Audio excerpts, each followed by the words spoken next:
আসসালামু আলাইকুম। সবাইকে শুভেচ্ছা। আমি আশা করি তোমরা সবাই ভালো আছো। আলহামদুলিল্লাহ আমি ভালো আছি। তো প্রিয় শিক্ষার্থী, স্থির তড়িৎ অধ্যায়ের আজকে দ্বিতীয় ক্লাস। তোমরা গতদিন যারা ক্লাস করেছো সেটা আমি একবার মনে করে দিই যে গতদিন আমরা যে ক্লাস করেছি, আমি যে পড়িয়েছি, তোমরা যে ক্লাস করেছো সেখান থেকে কয়েকটা বিষয় একটু মনে রাখতে হবে। আমরা প্রথমত বলেছিলাম যে পদার্থ মাত্র অণু পরমাণু দিয়ে গড়া, এবং তোমরা জানো যে পরমাণুর কেন্দ্রে থাকে নিউক্লিয়াস এবং ইলেকট্রনগুলো বিভিন্ন কক্ষপথে নিউক্লিয়াসকে কেন্দ্র করে বৃত্তাকার পথে ঘুরতে থাকে। এবং এটাও জানো যে ইলেকট্রনগুলো যে কক্ষপথে থাকে সেই ইলেকট্রনগুলো নিউক্লিয়াসের সাথে একটা শক্তিতে কিংবা বন্ধনে আবদ্ধ থাকে। তো এই যে একটা শক্তিতে বন্ধনে আবদ্ধ থাকে, কক্ষপথের মানে সংখ্যা বৃদ্ধির সাথে সাথে, অর্থাৎ নিকটবর্তী কক্ষপথগুলো, যেমন প্রথম কক্ষপথ, দ্বিতীয় কক্ষপথ, এই কাছের কক্ষপথগুলোর শক্তি বা বন্ধন যতটা দৃঢ় থাকে, কক্ষপথের সংখ্যা বৃদ্ধির সাথে সাথে এই বন্ধন শিথিল হতে থাকে। এবং তোমরা জানো যে শেষ কক্ষপথে থাকা ইলেকট্রনগুলো সহজেই এই নিউক্লিয়াসের বন্ধন থেকে মুক্ত হতে পারে। এই জন্যই ধাতব পদার্থে প্রচুর পরিমাণে মুক্ত ইলেকট্রন থাকে। ওকে, তাহলে আমরা জানলাম যে পরমাণুতে ধনাত্মক আধান বিশিষ্ট প্রোটন যেটা নিউক্লিয়াসের মধ্যে থাকে, এবং ঋণাত্মক আধান বিশিষ্ট ইলেকট্রন যেটা নিউক্লিয়াসকে কেন্দ্র করে বৃত্তাকার পথে ঘুরতে থাকে। ইলেকট্রনগুলো ঋণাত্মক আধানধর্মী এবং প্রোটন ধনাত্মক আধানধর্মী। পরমাণুতে ইলেকট্রনের সংখ্যা এবং প্রোটনের সংখ্যা সমান থাকে বিধায় পরমাণু আধান নিরপেক্ষ হয়। এবং গতদিন আমি বলেছিলাম যে নিউক্লিয়াসের মধ্যে প্রোটন এবং নিউট্রন থাকে, শুধুমাত্র হাইড্রোজেন পরমাণুতে একটা ইলেকট্রন এবং একটা প্রোটন আছে, কোনো নিউট্রন নাই। হাইড্রোজেন পরমাণু ছাড়া সকল পরমাণুকে নিউক্লিয়াসের মধ্যে প্রোটন নিউট্রন থাকে। প্রোটনের সংখ্যার চেয়ে নিউট্রনের সংখ্যা বেশি হতে পারে, কিন্তু কখনো নিউট্রনের সংখ্যা প্রোটনের চেয়ে কম হবে না। মিনিমাম সমান, তার চেয়ে বেশি হতে পারে। তো যেহেতু নিউক্লিয়াসের মধ্যে প্রোটন আর নিউট্রন থাকে এবং নিউক্লিয়াস থেকে প্রোটন নিউট্রনকে সহজেই আলাদা করা যায় না, মানে আলাদা করা যায় না বলে ভাঙা, মানে বললে তোমাদের ক্ষেত্রে এখন বলি যে ধরে নাও আলাদা করা যায় না, বা পরমাণু থেকে নিউক্লিয়াসের যে প্রোটন নিউট্রন আছে এদেরকে বের করা যায় না।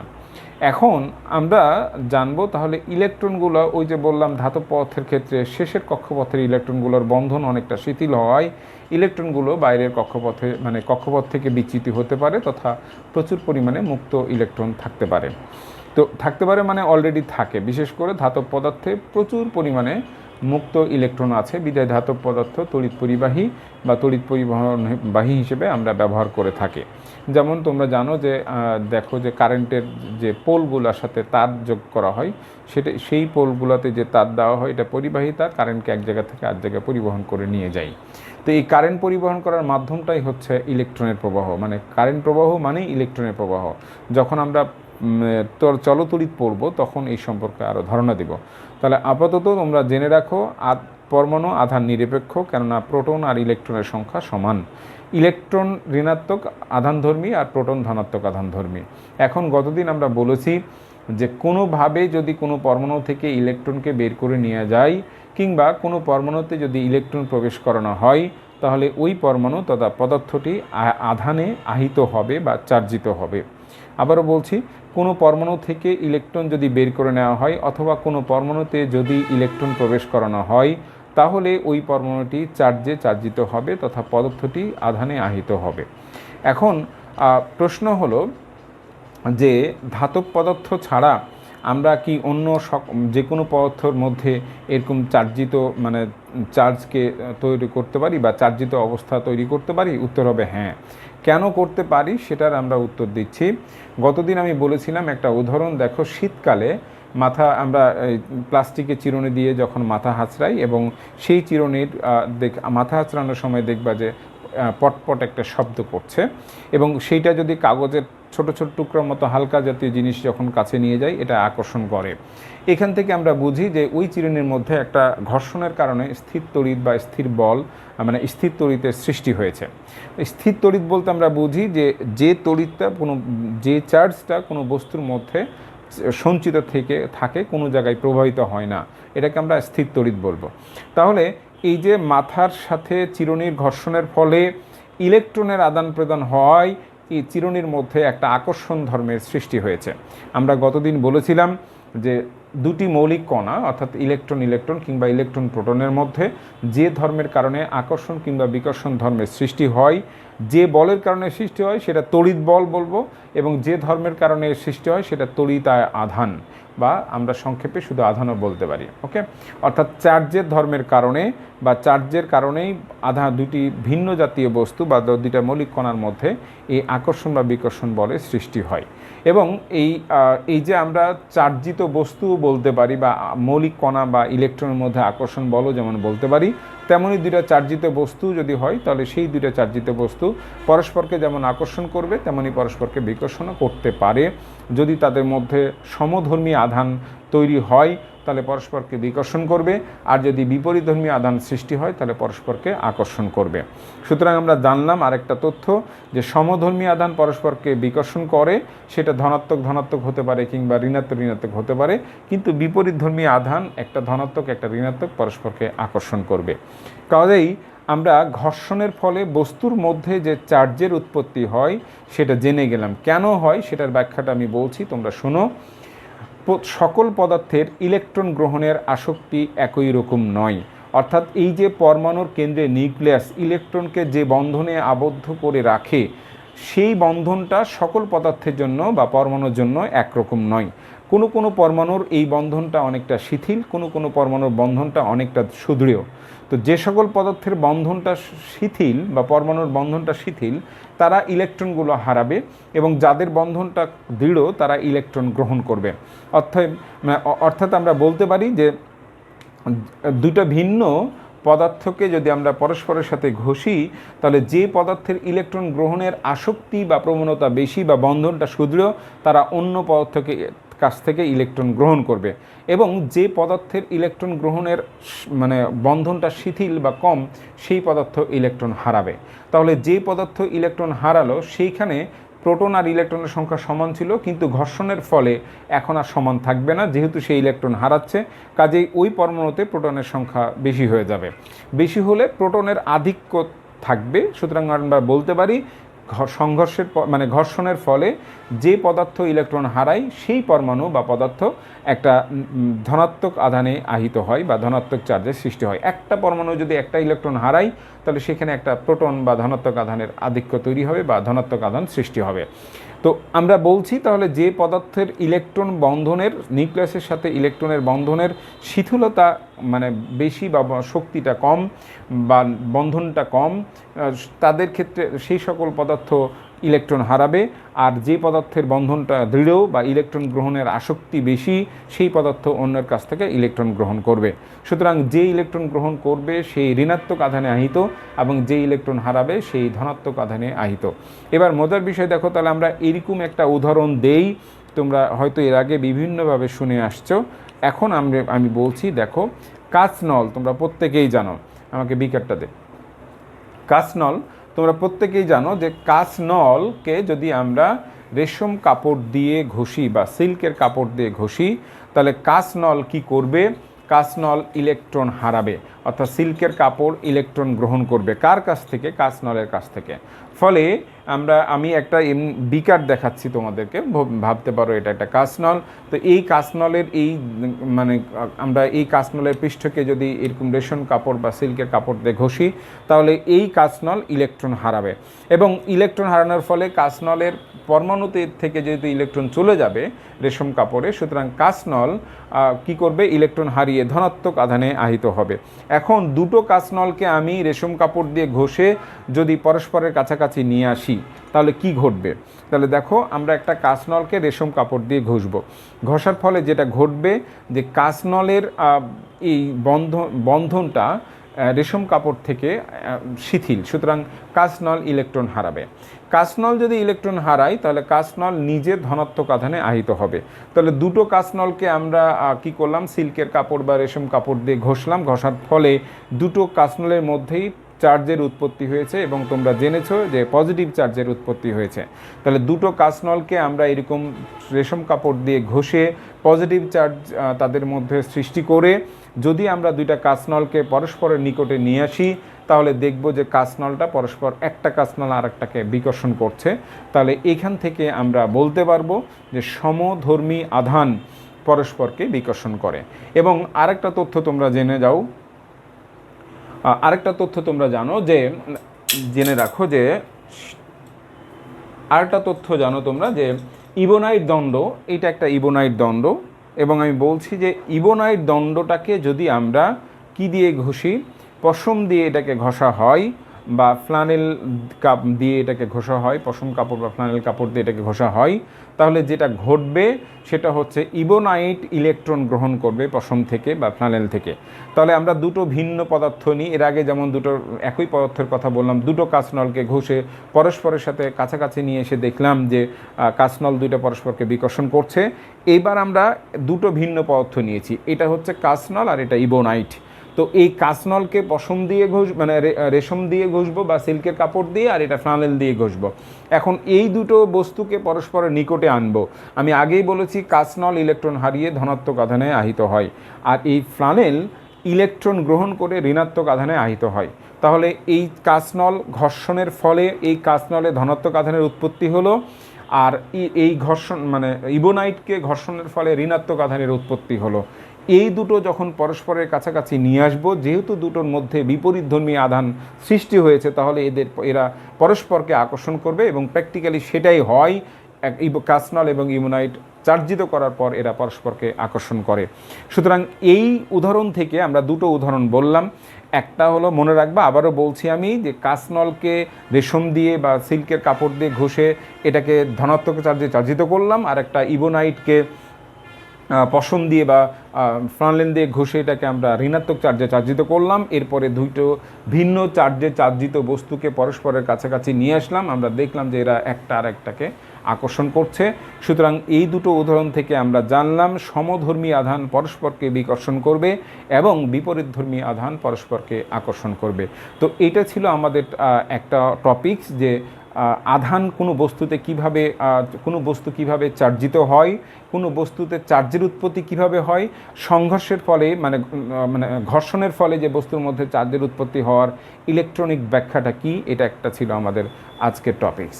এখন আমরা আরেকটা টপিকসে যাব, সেটা হচ্ছে যে দেখো এটা একটা চার্জিত বস্তু। তাহলে এই চার্জিত বস্তুকে যদি আমি চার্জ দিই, তা এটা যদিও ভিতরটা ফাঁপা, আমরা ইবোনাইটের কথা বলছি যে এটা একটা চার্জিত বস্তু। এই চার্জিত বস্তুকে যখন চার্জ দেওয়া হবে তখন কি ঘটবে এগুলো জানতে হবে। তখন এই চার্জটা বস্তুর পৃষ্ঠের মধ্যে অবস্থান করবে। মনে রাখবে যে পৃষ্ঠের তলটা যত বেশি বক্র হবে মানে বাঁকা হবে, এইটার ওই পৃষ্ঠের মানে যে অংশটা যদি পুরোটাই গোলক হয়, তাহলে সমোদয় চার্জটা গোলকের পৃষ্ঠে সমানভাবে বণ্টিত হবে। কিন্তু যদি গোলক না হয়, তাহলে চার্জের ধরনটা কি, যে অংশটা বাঁকা বেশি সেই অংশে বেশি পরিমাণ চার্জ জমা হবে, আর যেটা সমতল মানে বাঁকা অংশটা কম সেখানে কম চার্জ থাকবে। তাহলে আমরা এইটার থেকে আরেকটা তথ্য তোমাদেরকে বললাম, তোমরা একটু জেনে নাও যে কোনো বস্তুতে যখন চার্জ দেওয়া হয় তখন চার্জটা বস্তুর পৃষ্ঠে বিভিন্ন জায়গাতে ছড়িয়ে যায়, মানে বন্টন হয়। এক কথায় যদি বলি যে বন্টন হয়। যেমন একটা ধরো ফুটবলের মাঠ কিংবা ক্রিকেটের মাঠে আমি 100 জন মানুষকে বা 1000 মানুষকে ঢোকালাম, দিয়ে বললাম যে তোমরা বিভিন্ন জায়গাতে ছড়িয়ে যাও। এখন যদি সুষমভাবে বন্টন করি তাহলে দেখব যে প্রতি মানে কি এক মানে স্কোয়ার ফিটে একজন করে দাঁড়াও, তাহলে মোটামুটি সবাই সারিবদ্ধভাবে দাঁড়াবে বা বিভিন্ন জায়গাতে মানুষ একই রকমভাবে দেখতে পাবো আমরা।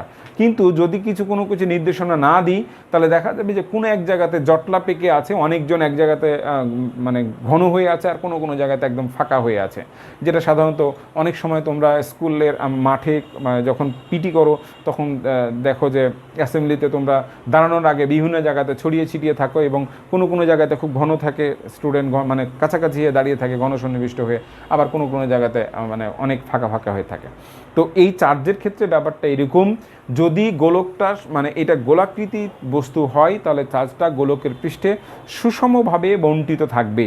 কিন্তু যদি গোলাকার পৃষ্ঠ না হয়, ধরো এই ইবোনাইট আকৃতির বস্তু হয়, তাহলে কি ঘটবে, যে অংশ বক্রতা যে অংশের বেশি সেই অংশে বেশি পরিমাণ চার্জ থাকবে, আর যে অংশে বক্রতা কম সেই অংশে কম চার্জ থাকবে। সুতরাং সেই ক্ষেত্রে চার্জটা সুষমভাবে বণ্টিত হবে না। তাহলে আমরা বুঝলাম যে গোলাকার পৃষ্ঠে চার্জের বন্টন হওয়ার ব্যাপারটা বক্রতার উপর নির্ভর করছে, কোন জায়গাতে বেশি চার্জ থাকবে কোন জায়গায় কম চার্জ থাকবে, এটা বক্রতার উপর নির্ভর করছে। তোমরা মনে রাখবা যে ওই পরিবাহকের পৃষ্ঠের যেই জায়গায় বা যেই অঞ্চলটা বক্র বেশি সেই অঞ্চলে আধানের পরিমাণটা বেশি থাকবে। এই জন্য আধান ঘনত্ব একটা কথা আছে, আমি পরে তোমাদেরকে এটা বলবো যে আধান ঘনত্বটা কী। ওকে, তো এটা মনে রাখবা।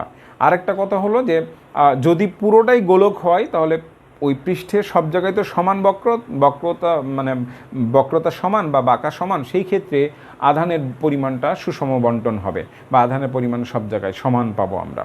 তো এই ছিল আমাদের দ্বিতীয় কথা। তৃতীয়টা হলো অ্যাকচুয়ালি আমরা কয়েকটা টপিকস নিয়ে আজকের ক্লাসটা সাজিয়েছি। আমরা কয়েকটা কথা অলরেডি জেনে গেছি ইতিমধ্যে। সমধর্মী আধান পরস্পরকে বিকর্ষণ করে, বিপরীতধর্মী আধান পরস্পরকে আকর্ষণ করে, ঘর্ষণের ফলে মানে বস্তুর মধ্যে চার্জের উৎপত্তি হয়। এটার কারণটা হলো বিভিন্ন পদার্থের ইলেকট্রন গ্রহণের আসক্তি বিভিন্ন রকম। এখন আমরা জানব স্বর্ণপাত তড়িৎ বীক্ষণ যন্ত্র কী। ওকে, স্বর্ণপাত তড়িৎ বীক্ষণ যন্ত্র কী? আমি বলছি যে যন্ত্রের সাহায্যে কোনো বস্তুতে আধানের অস্তিত্ব প্রকৃতি নির্ণয় করা যায় বা পরিমাণ নির্ণয় করা যায়, অথবা এইভাবে বলো যে যন্ত্রের সাহায্যে কোনো বস্তুতে আধানের অস্তিত্ব প্রকৃতি নির্ণয় করা যায় তাকে আমরা স্বর্ণপাত তড়িৎ বীক্ষণ যন্ত্র বলি। তো স্বর্ণপাত কেন বলা হলো, এইটার নাম স্বর্ণপাত কেন বলা হলো সেটার ব্যাখ্যা দিব। তো চলো আমি আগে চিত্রটা দেই, তাহলে মোটামুটি যন্ত্রটা সম্পর্কে একটু ধারণা হবে যে স্বর্ণপাত তড়িৎ বীক্ষণ যন্ত্র কী। তো এইটার টপিক্সটা পড়ার আগে তোমাদেরকে একটু এই যে সংঘর্ষের ফলে বস্তুর মধ্যে চার্জের উৎপত্তি হয় সেটা যেমন জেনেছ, তড়িৎ আবেশ বলে একটা কথা আছে, সেই তড়িৎ আবেশ সম্পর্কে একটু ধারণা নিতে হবে। দেখো, একটি চার্জিত বস্তুর প্রভাবে, আমি যদি বলি যে একটি চার্জিত বস্তুর প্রভাবে, আমরা ধরে নাও যে আমার বাম হাতের এটা কাঁচনল এবং তোমরা জানো এটা রেশম দিয়ে ঘষে এটাকে ধনাত্মক চার্জে চার্জিত করা হয়েছে। আপাতত ইবনয়েডটা রেখে দিলাম। তো এই কাঁচনলটাকে ধনাত্মক চার্জে চার্জিত করার পর যদি আমরা কাঁচনলকে এই ডান হাতের এই পেনটা আমি বলছি চার্জহীন একটা বস্তু বা চার্জ নিরপেক্ষ একটা বস্তু, তাহলে এই চার্জিত বস্তুটাকে চার্জ নিরপেক্ষ একটা বস্তুর কাছে নিয়ে আসবো বা এটা টাচ করব। তাহলে যেটা ঘটবে, এই একটি চার্জিত বস্তুকে একটি অচার্জিত বস্তুর নিকটে এনে অচার্জিত বস্তুকে বা মানে একটি অপরিবাহী বস্তুকে পরিবাহী বস্তুর নিকট এনে ক্ষণস্থায়ীভাবে এই অচার্জিত বস্তুকে কী করা, চার্জিত করাকে তড়িৎ আবেশ বলে। তাহলে আবার খেয়াল করো, একটি চার্জিত পরিবাহককে মানে পরিবাহীকে একটি অচার্জিত পরিবাহী নিকট এনে অথবা একটা চার্জিত বস্তুকে একটা অচার্জিত বস্তুর নিকট এনে অচার্জিত কিংবা মানে কী হয় যে অচার্জিত বস্তুকে কিংবা এই যে চার্জহীন পরিবাহীকে ক্ষণস্থায়ীভাবে চার্জে পরিণত করাকে আমরা তড়িৎ আবেশ বলছি। অর্থাৎ এটাতে চার্জ ছিল না, এটাতে চার্জ আছে, এর কাছে বা নিয়ে এসে একে টাচ করব, এটাতে ক্ষণস্থায়ীভাবে এর কাছাকাছি নিয়ে আসবো, এর প্রভাবে এর মধ্যে একটা অস্থায়ীভাবে তড়িৎ প্রবাহের মানে তড়িৎ আধানের বা চার্জের সৃষ্টি হবে। এই অস্থায়ীভাবে অচার্জিত বস্তুকে বা অচার্জিত পরিবাহীকে চার্জিত পরিবাহীর মানে দ্বারা এই কী করা, চার্জ সৃষ্টি করা পদ্ধতিকে বা চার্জিত করাকে আমরা তড়িৎ আবেশ বলছি। মনে রাখতে হবে যে এটা অস্থায়ী। ওকে, স্থায়ীভাবে করার জন্য আরও অনেক পদ্ধতি বা অনেক কিছু ভাবতে হবে আমাদের। এটা অস্থায়ী মানে তড়িৎ আবেশটাকে আমরা এভাবে ব্যাখ্যা করতে পারি। তাহলে তড়িৎ আবেশের মূল কনসেপ্ট যে একটা চার্জিত বস্তুকে অচার্জিত বস্তুর কাছে নিয়ে গিয়ে অচার্জিত বস্তুর মধ্যে অস্থায়ীভাবে বা স্বল্প সময়ের জন্য চার্জিত করাকে আমরা বলবো তড়িৎ আবেশ। তাহলে তোমরা তড়িৎ আবেশটা জেনেছো। এখন আমরা ছোট্ট একটা তড়িৎ আবেশের উদাহরণ দিচ্ছি। ধরে নাও আমার এই মানে কাঁচনল তো আমরা আগেই জেনেছি যে কাঁচনলকে রেশম দিয়ে ঘষে এটাকে ধনাত্মক আধান আহিত করা হয়। তো আমরা এরকম একটা দণ্ড নিব, এই দণ্ডটাকে আমরা এইভাবে নামকরণ করছি যে এটা হচ্ছে আমাদের একটা দণ্ড।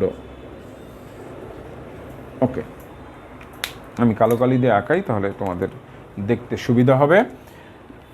তাহলে এইটা হচ্ছে আমাদের একটা দণ্ড, এটার নাম দিলাম BC দণ্ড।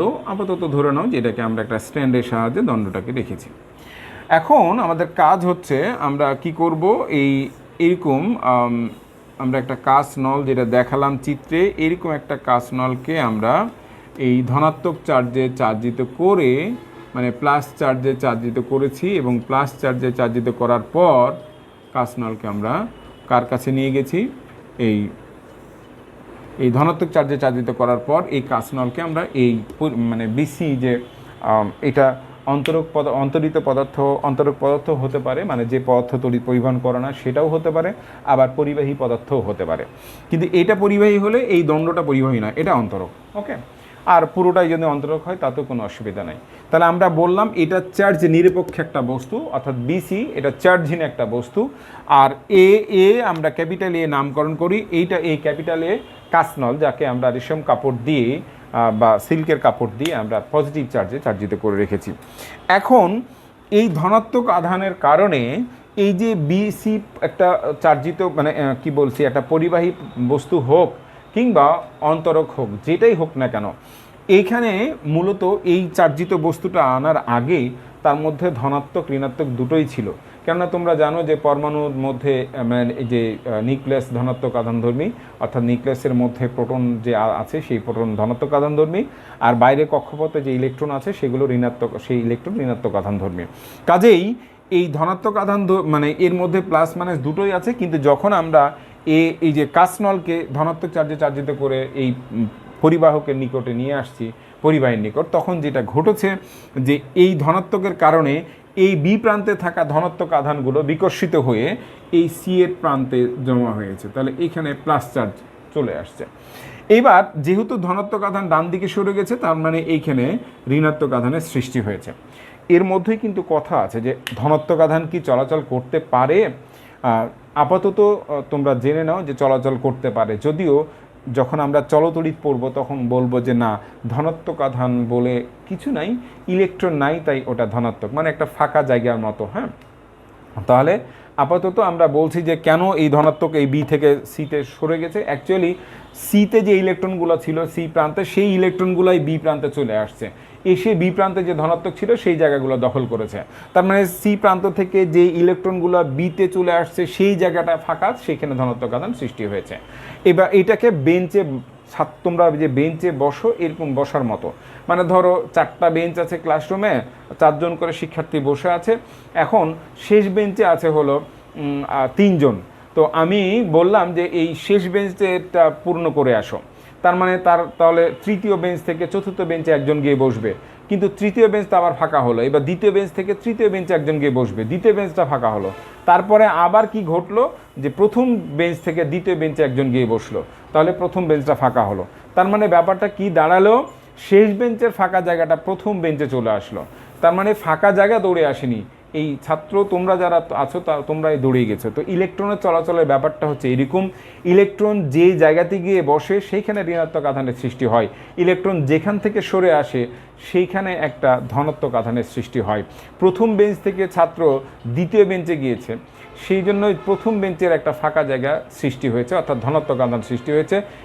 যদি আমরা ওই ছাত্রটাকে ঋণাত্মক আধান বা ইলেকট্রন ধরে নিই, তাহলে ইলেকট্রন চলাচল করে ইলেকট্রন যেখানে গিয়ে বসে সেখানে ঋণাত্মক আধানের সৃষ্টি হয়, ইলেকট্রন যেখান থেকে উঠে যায় সেখানে পজিটিভ আধানের সৃষ্টি হয়। ব্যাপারটা অ্যাকচুয়ালি এরকম, কিন্তু আমরা সহজভাবে বোঝার জন্য বলি এই কাঁচনলে ধনাত্মক আধানের প্রভাবে বি প্রান্ত থেকে ধনাত্মক আধানগুলো সি প্রান্তে গেছে এবং সি প্রান্ত থেকে ইলেকট্রনগুলো বি প্রান্তে আসছে। এই যে অস্থায়ীভাবে এটাকে এ প্রান্তে বি প্রান্তে নেগেটিভ চার্জে চার্জিত করলাম আর সি প্রান্তে পজিটিভ আধানে আহিত করলাম, এটাকে আমরা তড়িৎ আবেশ বলছি। এখন যদি এইটাকে আমরা টাচ করি তাহলে এই ঘটনাটা এই প্রান্তের জন্য ঘটছে। এবার আমি যদি কি করি, এটাকে হাত দিয়ে স্পর্শ করি কিংবা মাটির সাথে সংযোগ দেই, তাহলে ভূমি থেকে ইলেকট্রনগুলো এসে এইটার মধ্যে চলে যাবে যদি এটা পরিবাহী হয়। বিসি যে পদার্থটা আমরা নিয়েছি সেটা যদি পরিবাহী হয়, ধাতব পরিবাহী হয়, তাহলে ভূমি থেকে ইলেকট্রনগুলো এসে এই যে ধনাত্মক আধান আছে, ধনাত্মক আধানগুলো মাটিতে চলে যাবে সহজভাবে বোঝার জন্য, আর ভূমি থেকে ইলেকট্রনগুলো এসে এই জায়গাটা দখল করবে, ফলে সম্পূর্ণ পরিবাহী পাতটা ঋণাত্মক আধানে আহিত হবে। তোমরা এই উদাহরণ থেকে দেখলা যে কিভাবে একটা অচার্জিত বস্তু বা কিংবা চার্জ নিরপেক্ষ বস্তুকে চার্জিত করা যায়। তাহলে আবার একটু আমি এটা রিপিট করছি, খেয়াল করো। বিসি আমাদের একটা পরিবাহী পদার্থ ছিল, ধাতব পরিবাহী পদার্থ, এবং আমরা দেখেছি যে এটা সম্পূর্ণ চার্জ নিরপেক্ষ ছিল। তার মানে এখানে ধনাত্মক আধানধর্মী প্রোটন আর ইলেকট্রন যতগুলো আছে সমান, প্রোটনের সংখ্যা আর ইলেকট্রনের সংখ্যা সমান। এবার আমরা একটা কাঁচনলকে রেশম কাপড় দিয়ে কিংবা সিল্কের কাপড় দিয়ে ঘষে এটাকে কাঁচনলকে আমরা ধনাত্মক আধানে আহিত করেছি। আহিত করার পর বিসি এর কাছে নিয়ে গেছি কিংবা স্পর্শ করিয়েছি। এই যে কাঁচনলটাকে যখন আমরা ধাতব পরিবাহীতে স্পর্শ করাবো, তখন এই ধনাত্মক আধানগুলোর প্রভাবে এইখানে থাকা ইলেকট্রনগুলো মানে আকর্ষিত হবে, মানে সি প্রান্তে বা পরিবাহীর মধ্যে থাকা ইলেকট্রনগুলো বি এর দিকে আকর্ষিত হবে বা বি এর কাছে চলে আসবে এবং এটার কাছাকাছি নিয়ে গেলে, এবং আরেকটা হয় যেটা হবে যে এই বি প্রান্তের ইলেকট্রনগুলো মানে ধনাত্মক আধানগুলো সি প্রান্তে বিকশিত হবে। যদি আমরা স্পর্শ করাই তাহলে এটা পরিবাহী হলে এখান থেকে ইলেকট্রনগুলো বিসিতে চলে যাবে, ফলে মানে ধনাত্মক আধানগুলো চলে যাবে, ফলে এইটা ধনাত্মক আধান আহিত, মানে ধনাত্মক আধানগুলো যদি চলে যায় তাহলে কি ঘটবে সেটার আরেকটা ব্যাখ্যা আছে, আমরা অন্য সময় দেব। তাহলে আপাতত আমরা বুঝলাম যে এটার কাছাকাছি নিয়ে আসার কারণে এই প্রভাবটা সৃষ্টি হলো, এবং এই প্রভাবটা সৃষ্টি হওয়ার কারণে যদি আমরা এই সি প্রান্তকে হাত দিয়ে স্পর্শ করি তাহলে আমাদের দেহের মধ্য দিয়ে ধনাত্মক আধানগুলো ভূমিতে যাবে, কিংবা ভূমি থেকে ইলেকট্রনগুলো এসে এই জায়গাটা দখল করে তখন ভূমিতে টাচ করার পর এইখানে আর প্লাস চার্জ থাকবে না, তখন সম্পূর্ণভাবে এইটা ঋণাত্মক আধানে আহিত হবে। তো এইটা ছিল আমাদের একটা অপরিবাহী মানে পরিবাহীকে মানে কি বলা হয় যে অচার্জিত পরিবাহীকে চার্জিত পরিবাহীর নিকটে এনে কিভাবে চার্জিত করা হয় সেটাই ছিল আমাদের আলোচনা, অর্থাৎ তড়িৎ আবেশ প্রক্রিয়া। তো আরেকটা টপিকস আমাদের আছে, সেটা হচ্ছে স্বর্ণপাত তড়িৎবীক্ষণ যন্ত্র। তো তোমরা এখানে জেনেছো যে আমি যে কথাটা বললাম, একটা পরিবাহীকে যেমন এইভাবে চার্জিত করা যায় তেমনই একটা অন্তরককেও এভাবে চার্জিত করা যায়। অন্তরককে চার্জিত করলে তখন আমাদের ওই ধনাত্মক আধান ঋণাত্মক আধানের সঞ্চালনের ফলে বা ধনাত্মক আধান বা ঋণাত্মক আধান পরস্পরকে ধনাত্মক ধনাত্মক বিকর্ষণ, ঋণাত্মক ঋণাত্মক বিকর্ষণ কিংবা ধনাত্মক ঋণাত্মক আকর্ষণের প্রভাবে ওই তড়িৎ আবেশ প্রক্রিয়াটা সম্পন্ন হবে এবং অচার্জিত বস্তুটি ক্ষণস্থায়ীভাবে চার্জিত হবে। এবং আমরা যদি স্থায়ীভাবে পরিবাহীটিকে চার্জিত করতে চাই তাহলে ওটাকে হাত দিয়ে স্পর্শ করব কিংবা ভূমিতে সংযোগ দিব। যদি হাত দিয়ে স্পর্শ করি কিংবা ভূমিতে সংযোগ দেই তাহলে কেবল ওই বস্তুর মধ্যে চার্জের উৎপত্তি হবে। তো এইটা ছিল আমাদের আবেশ প্রক্রিয়া নিয়ে, তড়িৎ আবেশ নিয়ে সংক্ষিপ্ত আলোচনা। এখন তোমাদের আরেকটা বিষয় একটু জানতে হবে, স্বর্ণপাত তড়িৎবীক্ষণ যন্ত্র। আমরা আগেই বলেছি যে যন্ত্রের সাহায্যে কোনো বস্তুতে আধানের অস্তিত্ব, প্রকৃতি, পরিমাণ নির্ণয় করা যায় তাকে আমরা বলি স্বর্ণপাত তড়িৎবীক্ষণ যন্ত্র। তাহলে এখন আমরা একটা স্বর্ণপাত তড়িৎবীক্ষণ যন্ত্রের একটু চিত্র দেখাই। স্বর্ণপাত তড়িৎবীক্ষণ যন্ত্রের কয়েকটা পার্ট, একটা থাকবে চাকতি, এটা হচ্ছে চাকতি, এটা একটা দণ্ড এবং এই দণ্ডের এই প্রান্তে পাত লাগানো থাকবে, এইটা একটা পাত। আমরা এটাকে এভাবে দেখাই যে এইটা একটা পাত আর এটা একটা পাত। যদিও পাত দুইটার মধ্যবর্তী মানে এই গ্যাপটাকে আমরা বড় করে দেখাচ্ছি, এই অবস্থা থাকে না, কিন্তু আমরা বোঝার সুবিধার্থে আমরা এটাকে এভাবে দেখাচ্ছি। তাহলে এইটাকে আমরা এইটুকে একটা কার মধ্যে একটা পাত্রের মধ্যে আর কি রাখবো, বা একটা বোতলের মতো করে নিয়ে এটাকে রাখতে পারি।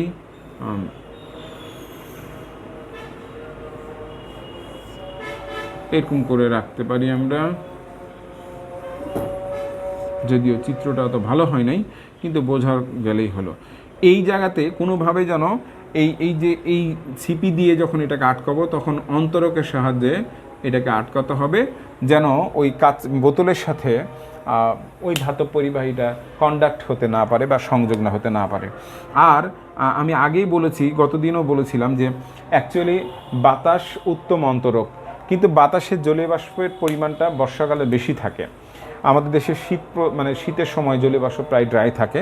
তো এই ভিতরে এরকম বাতাস তো এই কাঁচনলের মধ্যে বা আমরা যে পরীক্ষাটা সম্পন্ন করার জন্য যে পাত্রটা চিত্রে এঁকেছি সেই পাত্রের মধ্যেও কিন্তু জলীয় বাষ্প থাকতে পারে।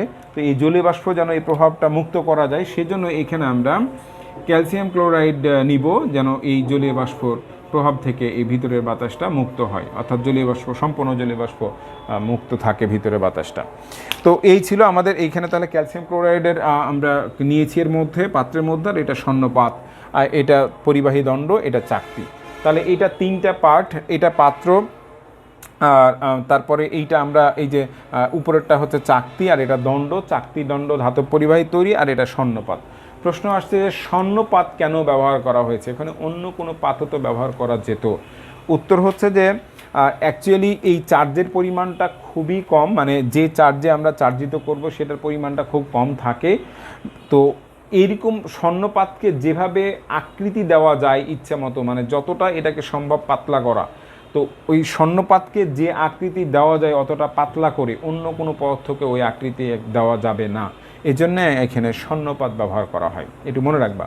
মানে স্বর্ণকে যেভাবে পাতলা করে এরকম পাত আকারে আমরা যে চিত্র দিয়েছি এরকম করতে পারবো, অন্য পদার্থকে এরকম হালকা পাত হিসেবে ব্যবহার করতে পারবো না। ওকে, এই জন্যই আমরা এটা বলছি যে স্বর্ণপাত ব্যবহার করা হয়।